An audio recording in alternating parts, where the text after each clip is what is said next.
ఆయన హస్తకృతమైనటువంటి ఆలయాల్లో నివసింపడు. ఇప్పుడు కట్టినటువంటివి కానీ, కట్టబోయేది కానీ, ఎండ నుంచి వాన నుంచి, వేడిగాల నుంచి, చలిగాలుల నుంచి మన దేహాలను మనం కాపాడుకుంటూ దేవుని యొక్క సన్నిధిలో నమ్మకంగా ఉండటానికి ఒక కాపుదల కొరకు కట్టుకునేటటువంటి నిర్మాణమే తప్ప అది అందులో దేవుడు నివసించడానికి ఇష్టపడేవాడు కాడు. ఎందుచేతనంటే ఇశ్రాయేలును ఉద్దేశించి ఆ మాట చెప్పేశాడు. అపోస్తుల కార్యముల గ్రంథం 7వ అధ్యాయం.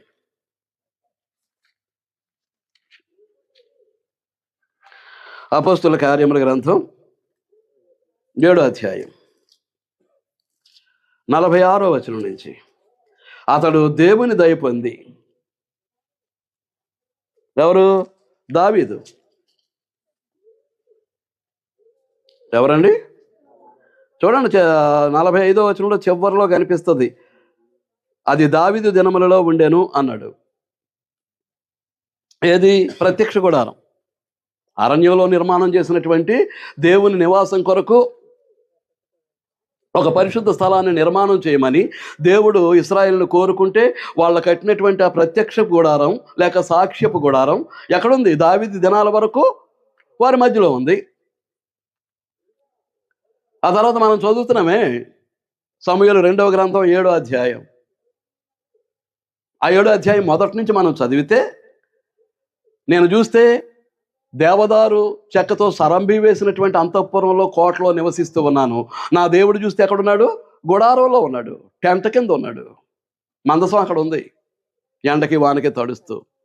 కాబట్టి నేను దేవుని యొక్క మహిమార్థమై ఒక మందిరాన్ని నిర్మిస్తాను అని దావీదు ఒక నిర్ణయానికి వచ్చి, అది నాతాను ప్రవక్తను పిలిపించి నాతాను ప్రవక్తతో చెప్పుకున్నాడు. మీరు కావాలనుకుంటే సమూయేలు 2వ గ్రంథం 7వ అధ్యాయాన్ని మీరు చదువుకోవచ్చు, చదవాలనిపిస్తే. లేదనుకుంటే వదిలేయచ్చు. మీకు అర్థమవుతుందా అండి? కాబట్టి ఆ ఆలోచన ఆ దేవునికి ఇష్టమైంది. సరే కట్టు అన్నాడు. కట్టు అంటే ఈ లోపల చేశాడు ఏంటి? వ్యభిచారం చేశాడు. ఆ వ్యభిచారాన్ని కప్పిపెట్టుకోవటానికి ఆమె యొక్క భర్తను చంపేశాడు. దాన్ని కప్పిపెట్టుకోవడానికి హత్య చేయాల్సి వచ్చింది. హత్య చేసినా బయటకు వచ్చాడా అంటే రాలేదు. ఆ తర్వాత 4 శిక్షలు విధిస్తూ, ఆ 4 శిక్షల్లో ఒకటి ఏంటి అని అంటే, you are disable to build my house, my residence. నువ్వు సరిపోవు.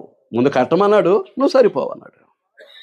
నీ చేతులు రక్తసిక్తం అయిపోయాయి, నువ్వు నా మందిరాన్ని కట్టడానికి సరిపోవని చెప్పేశాడు దావీదుతోటి. కనుక అది అనగా ప్రత్యక్షపు గుడారము, సాక్ష్యపు గుడారము దావీదు దినముల వరకు ఉండెను. అతడు దేవుని దయ పొంది యాకోబు యొక్క దేవుని నివాస స్థలము కట్టగోరెను.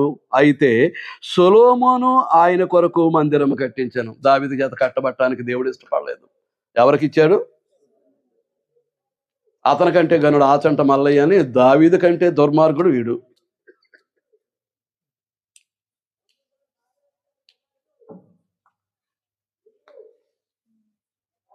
కట్టాడు,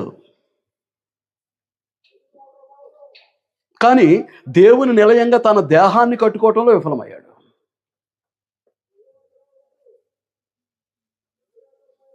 దేన్ని కట్టుకోవాలి? దేహం. ఎవరు కట్టింది ఇది? దేనికి కట్టాడు? దేవుడు నివసించటానికి. దైవత్వం అంతా వచ్చి నీ దేహాన్ని ఆలయంగా చేసుకుని నీలో నివసించటం కొరకు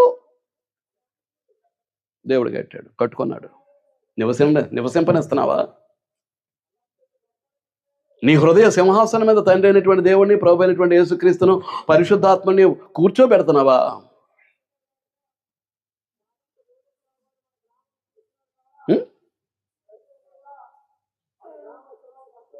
మనం నడిపించడానికి పరిశుద్ధాత్మని ఇచ్చాడు లేదా? మీ దేహము దేవుని వల్ల మీకు అనుగ్రహింపబడి మీలో ఉన్న పరిశుద్ధాత్మక ఆలయమై ఉన్నదని మీరు ఎరుగరా? కొరింథీయులకు రాసిన మొదటి పత్రిక 6వ అధ్యాయం 19వ వచనంలో చెప్పేశాడు. కానీ నివసిస్తున్నాడా మనలో పరిశుద్ధాత్ముడు? పరిశుద్ధాత్మ కలిగిన వాడు పరిశుద్ధంగానే జీవిస్తాడు, పరిశుద్ధమైన మాటలే మాట్లాడతాడు, పరిశుద్ధమైనటువంటి క్రియలే చేస్తాడు. అది